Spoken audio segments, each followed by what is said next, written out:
2009년도 9월 달에 한국 역사학자들을 깜짝 놀라게 하는 일이 벌어지게 된 것입니다. 경주에 있는 한 마을에 가정주부 수도 검침원이 수도를 이렇게 보러, 이 집에서 수도를 얼마나 썼는가 하는 것을 보러 들어갔다가 그 집 빨래터에 수도가에 놓여 있었던 빨랫돌이 바로 1500년 전에 있었던 문무대왕 왕릉비였다는 것을 발견하게 된 것입니다. 여러분 혹시 문무대왕은 잘 모르겠지만 잘 기억이 나시겠지만 태종무열왕 김춘추의 아들이고 김유신 장군의 조카가 되고, 그래서 신라가 삼국을 통일할 때 삼국 통일을 실제로 한 왕인 것입니다. 이 왕의 비석이 1500년 동안 없어져 가지고 어디 있는지 모르다가 문헌의 기록으로 잠깐 남았다가 바로 2009년도에 경주에 있는 어느 집 빨랫돌로 발견이 된 것입니다. 그 돌은 수도가와 그 다음에 장독대 앞에 바로 놓여 있어 가지고 이 사람은 할아버지였는데 한 50년 정도 자기 집에 그 돌이 있었다고 합니다. 그래서 빨래할 때도 그걸로 쓰고 또는 장독대에 가서 장독을 풀 때도 맨날 밟고 지나다니면서 그 돌을 밟았던 것입니다. 근데 그 돌이 모든 역사학자들이 그렇게 찾고 있었던 문무대왕의 비석이었다는 것, 그 가치는 이루 말할 수 없고, 그래서 그거는 경주 박물관에, 국립박물관에 아주 잘 보관돼 가지고 보호를 받는 그런 비석이었던 것입니다. 에베소 성도들은 아데미 또는 다이아나 여신이라고 하는 신을 섬기며 우상 숭배하며 살던 사람들이었습니다. 이런 사람들이 예수를 믿고 하나님의 백성이 되고, 그리고 하나님의 자녀가 되어서 교회 안으로 들어왔어요. 교회 공동체를 이루었어요. 그런데 이 사람들에게 우리가 받고 있는 구원, 우리가 갖고 있는 이 하나님 나라, 우리가 누리고 있는 이 하나님의 축복이 어떤 것이냐 할 때, 이전에 아데미 신을 섬기고 있는 것보다 훨씬 더 추상적이에요. 그게 보이질 않아요. 천국이 하나님의 나라가 있는 천국이 있고, 또 성령님 우리 안에 거하시고, 이런 부분들이 전혀 이 사람들이 잘 모르기 때문에 내가 이거 교회 다니는 것보다 지금 세상에 옛날에 아데미 신전 섬길 때 그 여신을 섬기고 또 제사 지내고 또 친구들과 마음대로 타락하며 노는 것이 훨씬 더 좋은 것 같은데, 이렇게 자꾸만 마치 그 할아버지처럼 자기 집에 가지고 있는 이 돌이 얼마나 소중한지 그 가치를 모르고 마음대로 그 가지고 있는 보물을 발로 밟거나 막 빨래할 때 쓰는 그런 것처럼 할 수 있는 그 에베소 교인들에게 바울이 기도의 형식을 통해서 우리가 받고 있는 구원, 우리가 받고 있는 축복, 우리가 받고 있는 이 놀라운 비밀, 진리는 세상이 비교할 수 없는 것이다 라고 말하면서 그 구원의 진리 세 가지를 기도의 형식을 통해서 오늘 우리들에게 가르쳐주고 에베소 성도들에게 가르쳐주는 것입니다. 그 첫 번째가 17절입니다. 바로 지혜와 계시의 정신을 너희에게 주사 하나님을 알게 하시고. 바울이 우리들에게, 여러분 우리가 에베소 성도하고 똑같아요. 우리도 반만년 동안 우상 숭배하며 살던 사람들이었습니다. 우리가 예수님을 믿고 하나님의 백성이 된 것은 아마 1884년도 한미수교 82년도 겨우 그때쯤부터 시작되는, 그래서 겨우 100주년, 한 120, 30주년밖에 지나지 않아요. 그 긴 세월 동안 무속과 불교와 유교와 온갖 도교 사상과 중국에 있는 많은 종교 속에 찌들려 살고 있던 우리들에게, 마치 에베소 성도들에게 교회 안에 들어와 봤는데 교회가 별거 아닌 것 같아요. 사람들이 다 시시한 것 같아요. 말씀 들어도 맨날 천국 있는 거 얘기하는 것 같고, 근데 손에 잡힌 거 없고, 기도하면 된다고 하는데 뭐 되는 거 없는 것 같고, 말씀은 맨날 그 말이 그 말인 것 같고, 이렇게 여기고 있는 바로 에베소 성도 같은 우리들에게 바울이 오늘 세 가지로 말하는데, 그 첫 번째가 뭐냐? 하나님을 알게 해달라는 것입니다.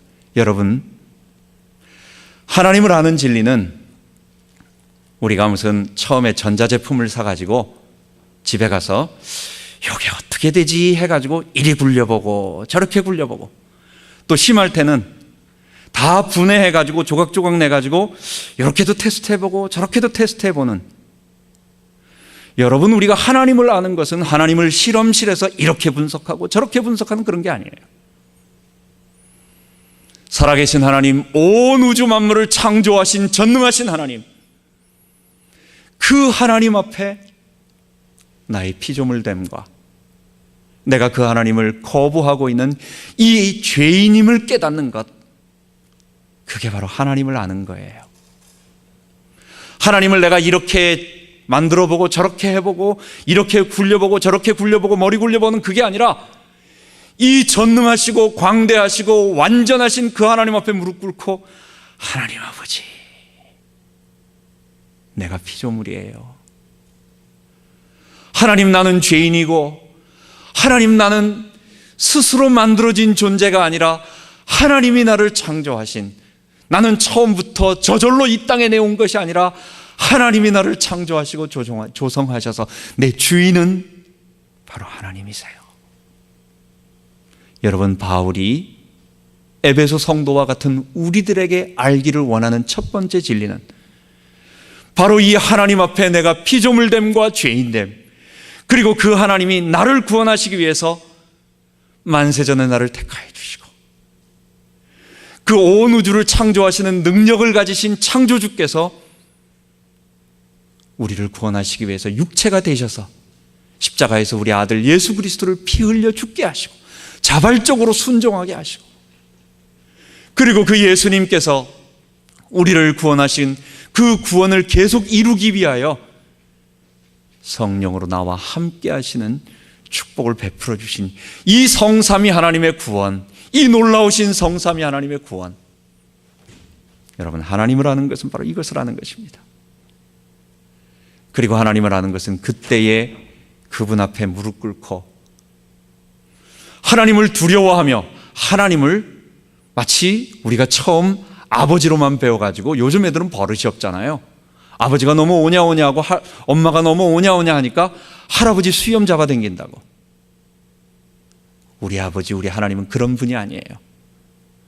우리가 감히 그분 앞에 고개조차 들 수 없는 이 온 우주의 창조자, 거룩하신 분, 그래서 그분 앞에 피조물로서 무릎 꿇고 경배드리며 두려워하며, 그런데 그분이 나를 너무 사랑하시는 분이기 때문에 우리가 호랑이 앞에서 공포심을 느끼는 것 같이 하나님께 공포를 느끼는 것이 아니라, 너무 황송해서 그 사랑의 하나님 앞에 감사해서 하나님을 두려워하며 그분을 사랑하는 이 두 가지 단어를 합친 것을 경외한다라고 하는 것입니다. 그래서 하나님을 아는 것은 결국 하나님을 경외하는 것. 여러분, 우리가 살아가면서 복음을 하는 것, 우리가 그리스도의 백성이 되는 것, 하나님의 백성이 돼서 받은 첫 번째 놀라운 진리, 그게 뭡니까? 하나님을 아는 것입니다. 두 번째, 바울은 18절과 19절에 우리에게 구원의 진리를 알기를 원하는 것입니다. 그러면서 17절에 그의 부르심의 소망이 무엇이며 이렇게 말하고 있어요. 여러분, 하나님께서 우리를 부르심의 소망, 이게 좀 화려한 문학적이고 좀 화려한 문체로 쓰여 있기 때문에 조금 추상적입니다. 하나님이 우리를 부르셨다, 이거 구원을 얘기하는 거예요. 구원받은 소망, 하나님이 우리에게 주신 구원이 무엇이며, 여러분, 구원이 무엇입니까? 우리가 이 땅에 살면서 제일 피곤한 것이 사실은 물질의 고통입니다. 생존의 고통입니다. 미국 땅에 와서 얼마나 힘듭니까? 아무도 우리를 도와줄 사람이 없고, 한국 같으면 우리 친척도 있고 좀 도와줄 사람이 있는데 미국 가면 아무도 도와주는 사람이 없어요. 새벽 기도하러 한 5시 반쯤에 나오고 하면 도로에 얼마나 많은 차들이 다니는지 몰라요. 야, 사람들이 이렇게 일찍, 아침 일찍부터 저녁 늦게까지 정말 수고하고 애를 씁니다. 무엇 때문에 합니까? 고상하게 우리 자아 실현을 하고 이 미국 땅과 우리 한국 민족의 어떤 우수성을 알리고, 우리가 온 인류의 평화를 위해서 새벽 일찍 나가서 일합니까? 살기 힘드니까. 그래서 우리 사람들은 이 땅의 모든 고통은 사실은 물질이 없기 때문이고, 그 물질만 있으면 결국은 우리가 고통이 없는 구원을 받는 것이다 라고 생각을 해서 구원을 물질의 풍요함으로 생각할 때가 많이 있습니다. 느낌적으로 그렇게 봤습니다. 아, 천국 가면 금은보화 많다. 왜? 금은보화는 이 땅에 많은 그 상징적인 표현인 것입니다. 이 땅의 가장 귀한 것들로 우리가 이해할 수 있는 것으로 설명해 준 것이죠. 그런데 구원은 뭡니까? 물질의 풍요함도 아니고, 구원은 뭡니까? 우리의 부족한 것, 문제 없음도 아니고, 구원은 우리가 죄에서 돌이켜 하나님의 백성이 되는 것입니다. 골로새서 1장 13, 14절에 그가 우리를 흑암의 권세에서 건져내어 그의 사랑의 아들의 나라로 옮기셨으니 그 아들 안에서 우리가 구속 곧 죄사함을 얻었느니라. 구원은 뭡니까? 하나님의 백성이 되는 거예요. 우리가 죄 가운데 빠져서 죄의 지배를 받고 죄를 벗어날 수 없는 그런 사람들이었는데, 우리는 죄가 가져다주는 사망을 벗어날 수가 없고, 우리는 우리 배후에서 지금도 유혹하고 참소하고 공격하는 이 사단을 피할 수가 없었는데, 우리가 그의 흑암의 나라에서 건져내어 그의 사랑의 아들의 나라, 하나님 백성이 된 거예요. 여러분, 구원은 우리가 하나님의 백성이 되는 것입니다. 두 번째 구원은 하나님의 창조된 피조 세계가 죄로 말미암아, 인간의 죄로 말미암아 다 부서지고 헝클어지고 훼손되고 파괴되어서 제정신이 아니에요. 지금 이 모습이 우리가 가장 아름다운 모습인 것처럼 보이지만, 이 현재 인간의 우리의 모습은 본래 인간의 모습이 아닌 삐뚤어진, 왜곡되어진 죄의 독침을 맞아가지고 베베 꼬여있는, 옛날 시골에 가보면은 호박 넝쿨이 이렇게 지나갑니다. 장난치는 아이들은 그 넝쿨 호박이 나왔을 때 거기다가 말뚝으로 하나 조그만 걸 박아놔요. 그러면 이게 힘들어가지고 베베 꼬이면서 막 삐뚤어지고 이게 모양이 변형되면서 자랍니다.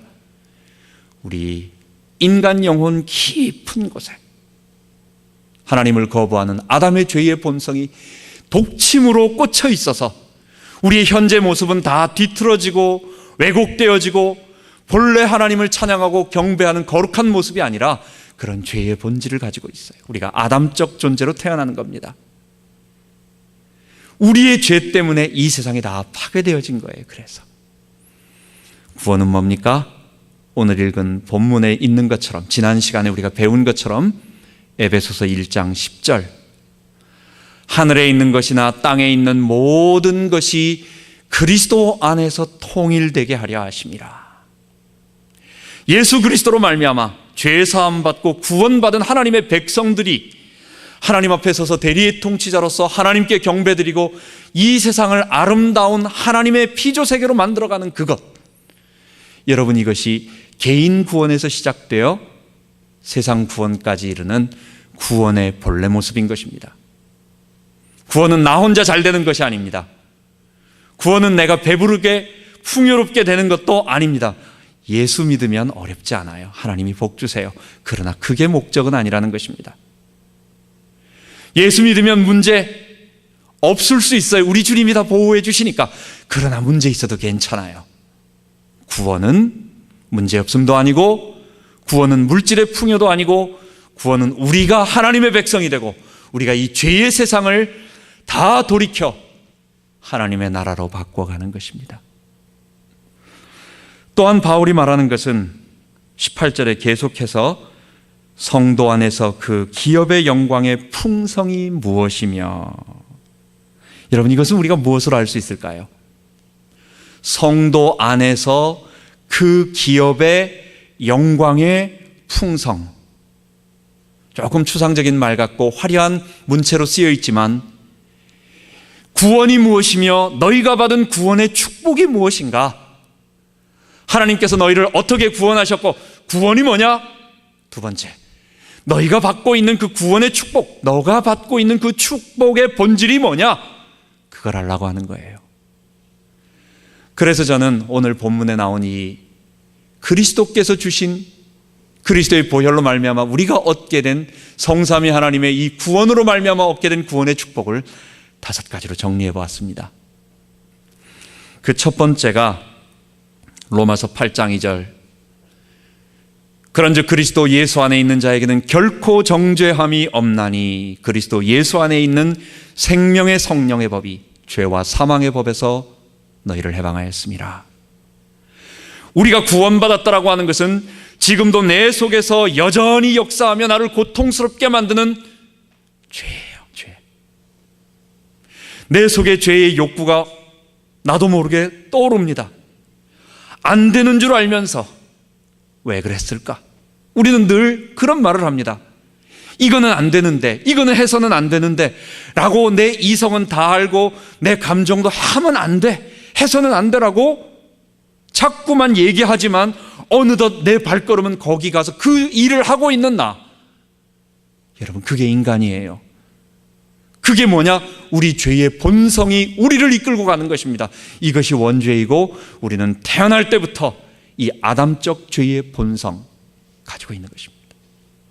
뿐만 아니라 죄의 삭은 사망이라고, 이 죄가 가져다 준 사망이 우리를 전체로 지배함으로 여러분, 내가 살고 있는 내 관계 속에서 내가 하고 있는 죄의 결과, 모든 것이 다 어떻게 돼 있습니까?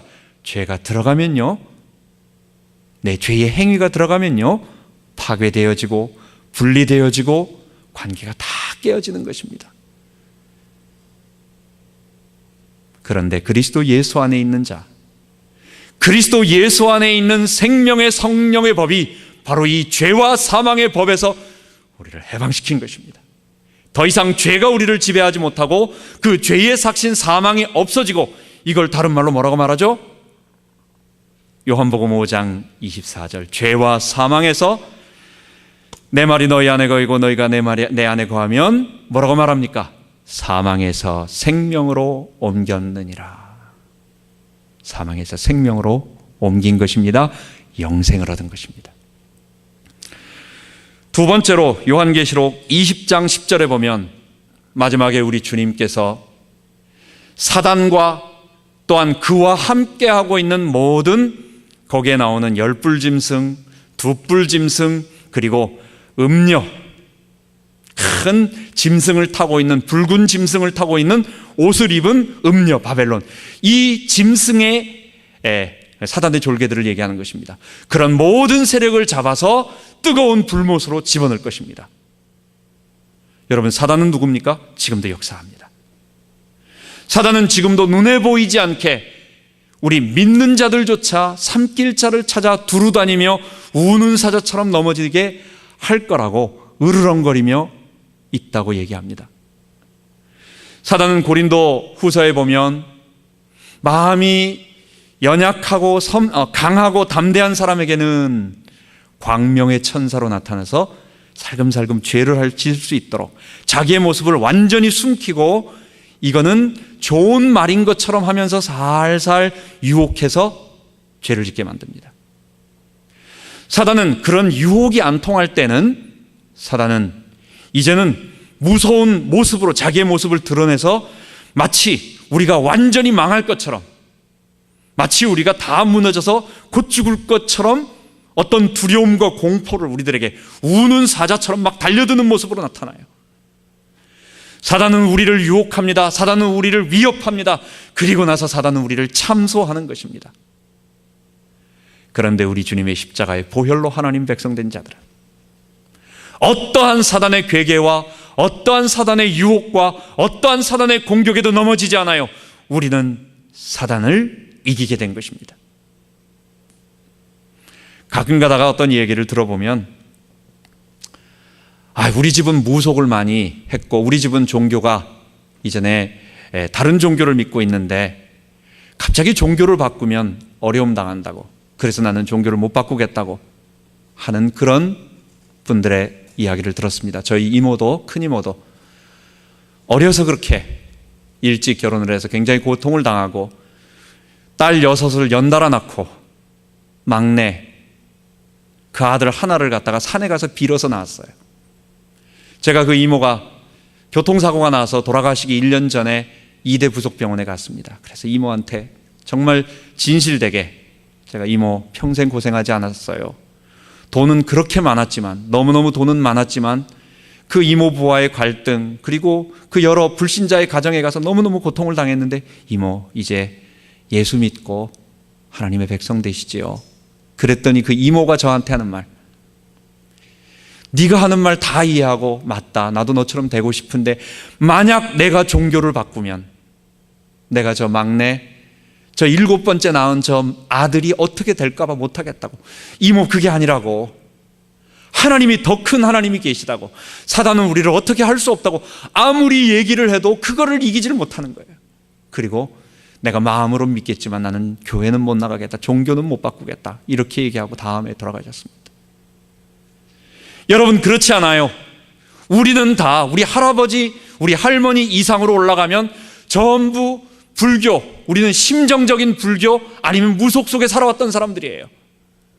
우리는 태어날 때부터 어디 좋은 가정에서 태어난 사람들 아닙니다. 하나님 백성 아니에요. 그런데 예수 믿고 우리에게 문제가 있습니까? 없어요. 한 번도 제사 안 지내도 상관없어요. 우리 하나님께서 사단의 모든 괴계를 깨트리시고 사단을 이기시고 지금도 우리와 함께 하시는 것입니다. 우리가 구원받은 축복은 세 번째로 요한복음 14장 16, 17절에 보면 성령으로 우리와 함께 하시는 것입니다.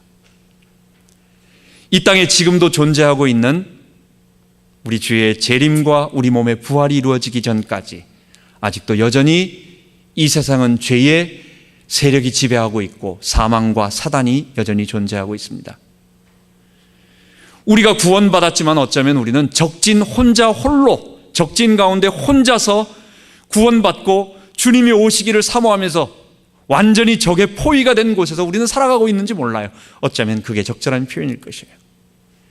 여기서 우리가 혼자서 생존하며 살아가는 것, 하나님의 백성으로 살아가는 것, 구원받는 것, 여러분 가능하겠습니까? 우리의 지성은 얼마나 어지럽습니까? 어립니까? 우리는 모르는 게 너무 많아요. 미련한 게 너무 많아요. 우리는 1분 후에 일도 모르고 내가 계약서에 사인했을 때 그 이후에 어떤 일이 올지도 몰라요. 우리는. 그런데 또 우리의 감정은 얼마나 여립니까? 조금만 누가 뭔 소리 하면 금방 낙심하고 금방 두려워서 벌벌 떠는 게 우리의 감정입니다. 이런 우리가 이 구원을 누리고 이 땅에서 죄와 사망과 사단과 싸우며 승리할 수 있는 방법, 우리 혼자 힘으로는 불가능하다. 우리의 강철 같은 의지도 없고 우리는 할 수도 없는 것입니다. 그런데 보혜사 곧 내 이름으로 오시는 성령께서 너희와 함께 너희 속에 영원토록 너희에게 거하시겠다고 약속하신 것입니다. 눈에 보이지 않는 성령님이, 그리스도께서 눈에 보이지 않는 성령으로 우리 안에 영원토록 떠나지 아니하고 거하시며 뭐 해주시겠다는 거예요? 보호해 주시고 은혜를 주시고 가르쳐 주시겠다는 거예요. 인도자가 되어 주시겠다는 거예요. 상담자가 되어 주시겠다는 거예요. 프로텍터, 보호자가 되어 주시겠다는 거예요. 프로바이더, 공급자가 되어 주시겠다는 거예요. 이 주님이, 그리스도께서 만왕의 왕 만주의 주 되신 그분께서 성령으로 내 안에 영원토록 떠나지 아니하시며 우리 주의 재림하실 때까지, 우리 하나님께서 모든 것을 심판하실 이 종말의 마지막 때까지 우리 손을 꼭 잡고 떠나지 아니하시고 함께 하시겠다고 약속하신 것입니다. 구원의 축복 세 번째는 성령으로 주님이 우리와 함께 하시는 것입니다. 네 번째로 요한복음 15장 7절에 말씀하십니다. 말씀과 기도를 주셨습니다. 하나님을 믿는 것은, 성령님이 우리와 함께 하시는 것은 눈에 보이지 않는 영으로 계시는 것이기 때문에 이게 사실은 그렇게 생생하게 느껴지지가 않아요. 그런데 예수 믿고 하나님의 백성 되는 것은 막연하고 또는 추상적인 것이 아닙니다. 하나님은 먼 하늘에 계셔서 팔짱 끼고 앉아 계셔서 이 땅에 내려오지 않기 때문에 이게 누구냐? 이슬람교의 알라 신입니다. 인간은 절대로 하나님에게 올라갈 수도 없고, 그 다음에 하나님은 절대로 내려오지도 않으시고, 그래서 우리는 하나님의 뜻을 알 수도 없고, 하나님이 지금 어떠신지 모르고 그냥 그분이 알라 신이 계시해 준 경전 코란을 읽고 그대로 그냥 무조건 인격적 교제 없이 그냥 따라 순종하는 것. 무조건 사실 순종도 아니에요. 복종이에요. 거기는 대화도 필요 없고 말도 필요 없는 것입니다. 굴복하는 것입니다. 이런 사람들을 이슬람, 무슬림이라고 하는 것입니다. 우리 하나님은 그런 분이 아니에요. 우리 하나님은 우리 곁에서 우리와 함께 하시면서 하나님이 어떤 분이라고 하는 것을 말씀으로 우리에게 주셨어요. 내 말이 너희 안에 거하고 너희가 내 안에 거하고 내 말이 너희 안에 거하면 무엇이든지 원하는 대로 구하라, 그리하면 이루리라. 하나님은 말씀으로 우리 곁에서 우리에게 자기의 뜻을 다 계시하여 주십니다. 성령님이 개개인에게 이 말씀을 통해서 하나님이 이런 분이셔, 하나님이 우리를 사랑하는 분이셔, 이 말씀을 붙잡았던 우리의 선조들인 이스라엘 백성들이 이런 상황 속에서 이렇게 응답받고 이런 보호를 받았어. 하나님은 온 우주를 창조하시는 보이지 않는 전능자 영이신 하나님이시지만 이 땅에 내려오셔서 우리와 함께 하시는 그 증거들을 많이 보여주셨어. 그리고 그분은 자기 약속을 끝까지 지키고 계셔 라고 우리들에게 성경을 통해서 하나님의 뜻을 다 가르쳐 주시고 모르지 않게 해주세요. 하나님, 도대체 하나님 뜻이 무엇입니까? 라고 사람들이 궁금해하고 혼동하고 정신 못 차리고 이걸까 저걸까 이렇게 어지럽게 하지 아니하시고, 하나님은 우리에게 자기의 뜻을 분명하게 명확하게 계시로 글로써 누구나 다 읽을 수 있도록 보여주셨어요. 그리고 그것을 또 오해할까 봐 목사님을 통해서 주일날마다 말씀으로 주시는 것입니다. 이게 얼마나 큰 축복인지 몰라요. 뿐만 아니라 우리는 하나님 앞에 하나님의 말씀을 우리는 듣고 배우고 받고, 하나님의 뜻을 다른 데서 찾지 마세요. 성경 말씀에서 찾으시고, 그리고 우리의 모든 것들을 우리의 인격을 다하여 그분께 대화하는 겁니다. 인격적인 교제를 하는 것입니다. 인격적인 교제라고 해가지고 내가 하나님하고 친구처럼 동창처럼 이렇게 하는 게 교제입니까? 그런 거 아니죠. 피조물로서 그분 앞에 무릎 꿇고 경외하며 경배하며, 그런데 그분은 너무너무 나를 사랑하시는 좋으신 분. 그래서 하나님, 그 말 한마디 속에 모든 게 다 들어있어요. 그리고 우리의 필요한 것들이 있습니다. 우리가 시급하게 필요한 것들이 있습니다. 그분께 아뢰드리는 거예요. 그를 향하여 우리의 가진 바 담대한 것이 이것이니 그의 뜻대로 무엇을 구하면 들으시는 줄 알리라. 우리가 하나님의 뜻대로 하나님의 말씀을 따라서 하나님의 백성이면 우리의 필요한 모든 것들을 내 욕구대로 구하는 것이 아니라 하나님의 뜻대로 구하면 우리 주님께서 들어주세요. 마지막으로 5번째는 교회에 축복을 주신 것입니다. 오늘 읽은 본문 에베소서 1장 23절에 교회는 그의 몸이니 만물 안에서 만물을 충만케 하시는 자의 충만이니라. 이 땅에 우리가 교회를 통해서 아름다운 모임을 갖습니다. 교회는 세상 사람들의 커뮤니티가 아닙니다.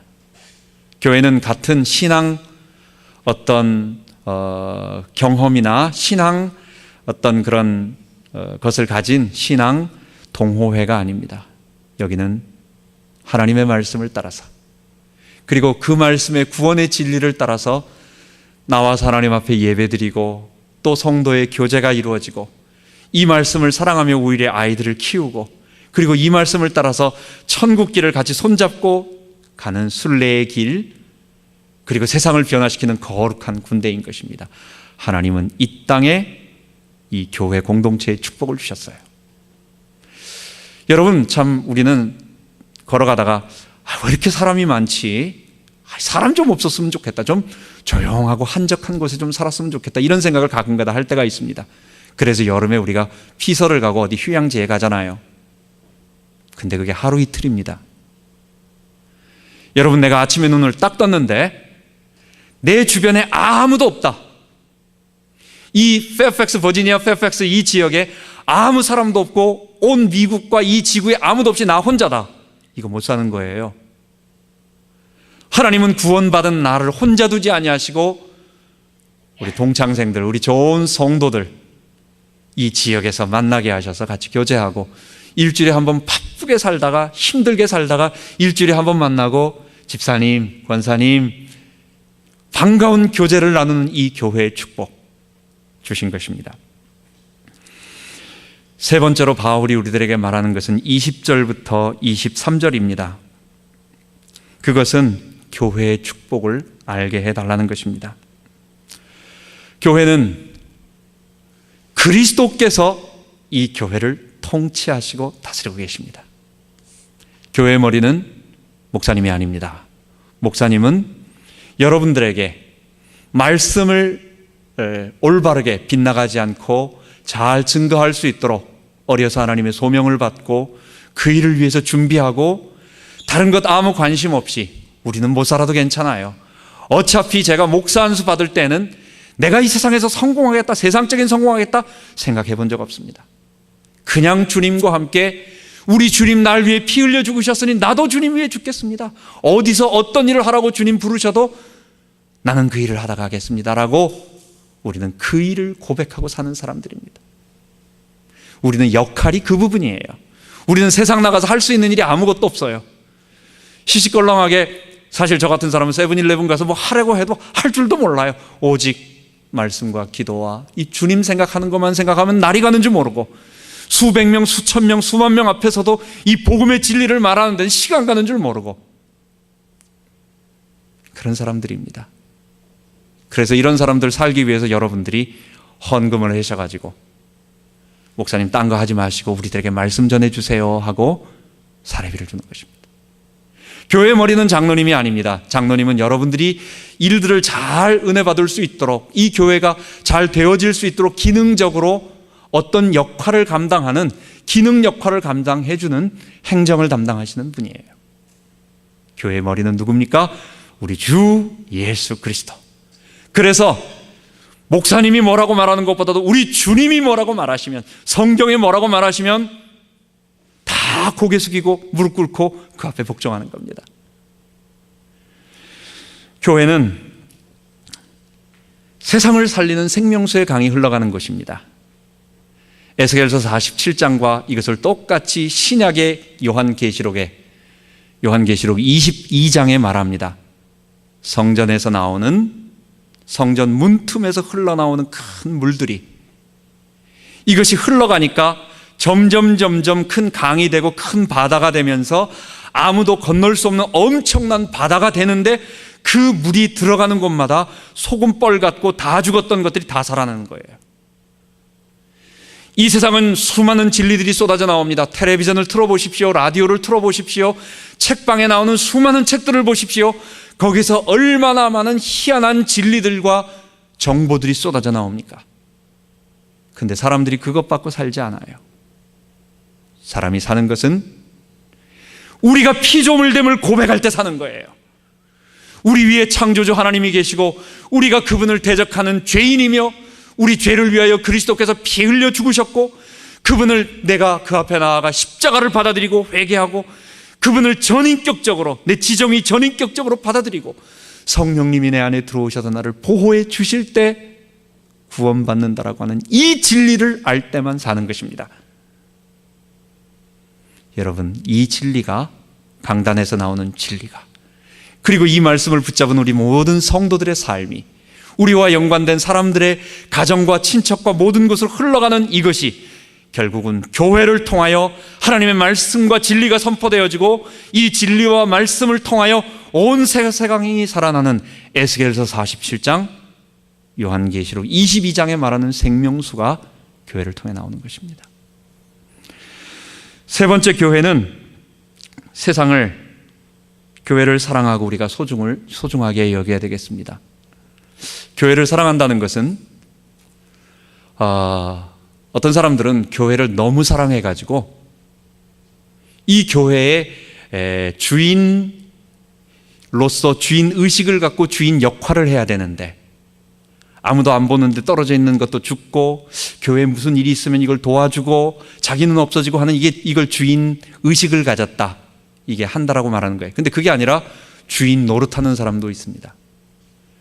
내가 이 교회를 세웠고 내가 이 교회 헌금을 할 때 건축을 할 때 헌금을 얼마를 했고 이런 여러 가지를 하면서 주인 의식을 갖는 게 아니라 주인 노릇을 하는 사람들 가끔 가다가 우리는 이전에 보면 한국에 보면 많이 그런 사람들이 있었습니다.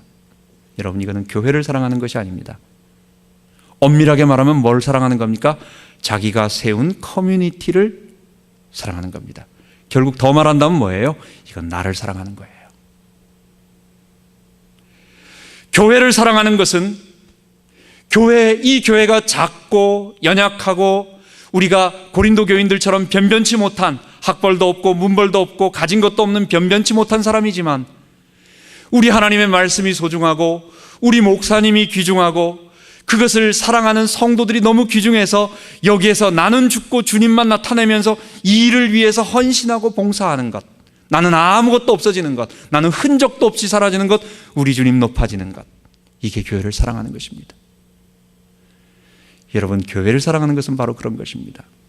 이런 교회를 사랑할 때 하나님은 여러분 교회를 사랑해서 축복받지 못한 사람이 없습니다. 11조 사실 11조는 우리 믿음의 고백이에요. 이거는 믿음의 분량에 따라서 정말 하나님 앞에 나는 물질의 종이 되지 않습니다. 솔직히 제일 어려운 게 11조 하는 것입니다. 주일날 나오는 것보다도 11조는 사실은 어떻게 보면 단위가 크기 때문에 이게 어려운 부분이 좀 있어요. 어려서부터 훈련되지 않으면 처음 믿는 분들은 참 어려운 것이에요. 그런데 여러분 11조 드려가지고 망한 사람 보셨습니까? 그런 거 없습니다. 하나님 앞에 헌신하고 하나님 앞에 내 시간을 드리고 하나님 앞에 힘들지만 다른 사람들을 볼 때 뭐 그렇게 많이 바쳐? 이렇게 말하는 것처럼 보이지만 그래도 지금은 내가 할 수 있으니까 하나님께 바치게 해서 내가 마음껏 하나님 앞에 드리고 헌신하고 봉사하고 노력했을 때 그의 가정이 망하고 실패하고 어려웠고 성경은 그렇게 말하지 않아요.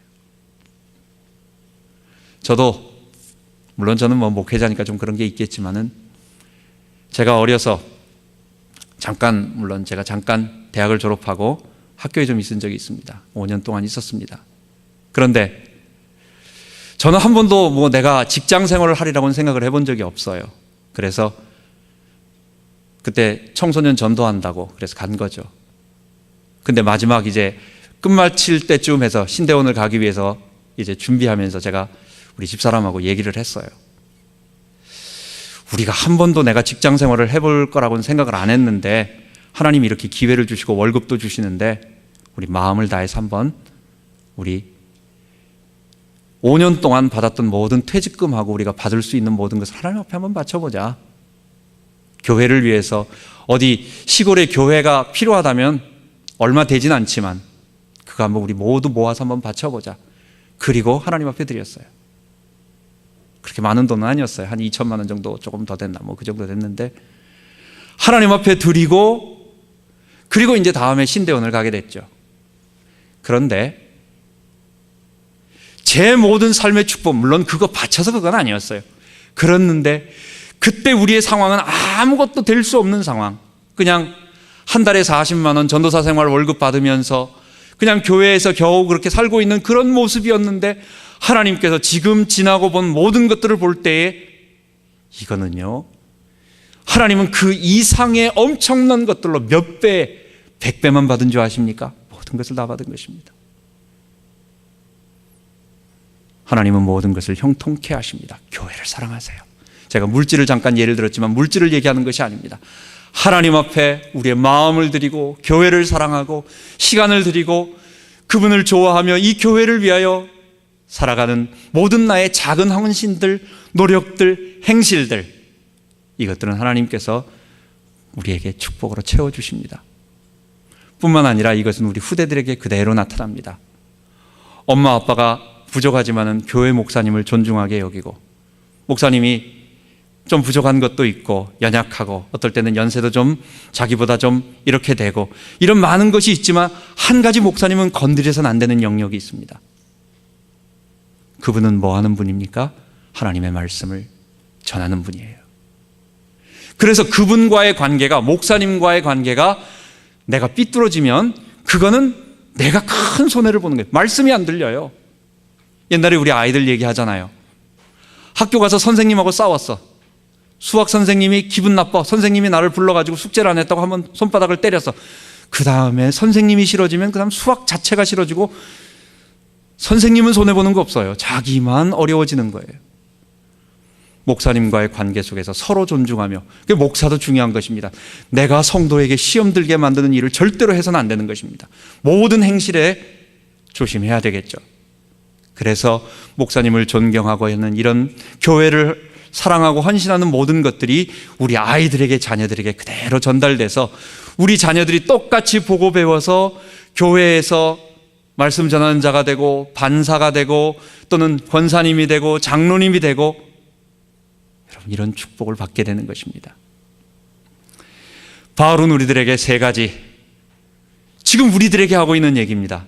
하나님을 알게 하시고, 우리가 받은 구원의 진리가 얼마나 큰 것인지 알게 하시고, 세 번째, 교회의 축복을 알게 하여 주옵소서. 이 세 가지를 우리들에게 말해주는 것입니다. 마지막으로 교회 오늘 설립주일입니다. 우리가 3년 전에 우리가 교회가 설립되어서 여러 가지 몇 번의 일들이 있었어요. 올 초만 해도 한 3가정이 한국으로 귀환을 하게 되고, 또 작년에도 잠깐 어떤 일이 좀 있었고, 그러면서도 귀중한 우리 성도님들과 함께 이 말씀을 계속 증거할 수 있다는 것이 얼마나 감사한지 모르겠습니다. 첫 번째, 저의 감사는 연약하고 부족하지만, 저는 참 부족하고 무능하고 참 부족하지만 십자가 복음으로 하나님 나라 구원을 전하는 교회, 성경 66권의 말씀 속에 있는 이 하나님의 진리, 수많은 믿음의 사람들 우리들에게 피를 흘리며 전달했던 이 구원의 진리를 계속 말할 수 있는 이 교회가 세워졌다는 것에 대해서 얼마나 감사한지 모릅니다. 우리 교회를 세우신 하나님께 감사드립시다. 두 번째로, 부족한 목사, 연약한 목사를 늘 귀한 목사님이라고, 무슨 말 하는지는 모르지만, 우리 어느 집사님 오늘 안 오셨는데 하여간 목사님 말씀이 뭔지는 모르지만 굉장히 중요한 걸 하는 것 같다. 딴 사람들한테 얘기할 때 우리 목사님 설교 잘해, 뭔지는 모르지만 하여간 열심히 해, 잘하셔, 굉장히 중요한 거야, 졸지 않고 끝까지. 오늘 2분 안 오셨는데 우리 집사님들, 그런 소중한 분들 같이 모여서 이 말씀을 나누는 여러분들 함께 한다는 것이 저는 너무 감사하고 고맙고 여러분들을 존경하고 사랑합니다. 감사합니다. 세 번째로, 마지막으로, 우리는 이렇게 작게 하지 않을 것입니다. 우리는 이 복음의 말씀은 반드시 전파되어야 된다는 시대적인 하나님의 소명을 받았어요. 우리는 하나님의 빛을 보았어요. 그 하나님이 지금도 이 시대의 번영신학과 사단신학과 긍정의 복음과 적극적 사고로 무장되어 있는 복음 아닌 것들로 다 멸망되어 가고 이 복음이 땅에 떨어져 있는 이 시대에 우리 주 예수 그리스도의 보혈의 공로와 그분의 십자가의 능력을 전하는 교회, 그래서 이것이 온 세상에 퍼져나가기를 원합니다. 이 일을 위하여 적은 우리 교회를 세우셨고 만나게 하셨고 힘을 합치게 하셨고 기도하게 하셨어요. 하나님은 우리를 통하여 그 일을 이루실 것입니다. 미래에 이루실 그 큰 일을 바라보며 감사하는 이번 한 주 되기 바랍니다. 기도합시다. 하나님 아버지, 감사합니다.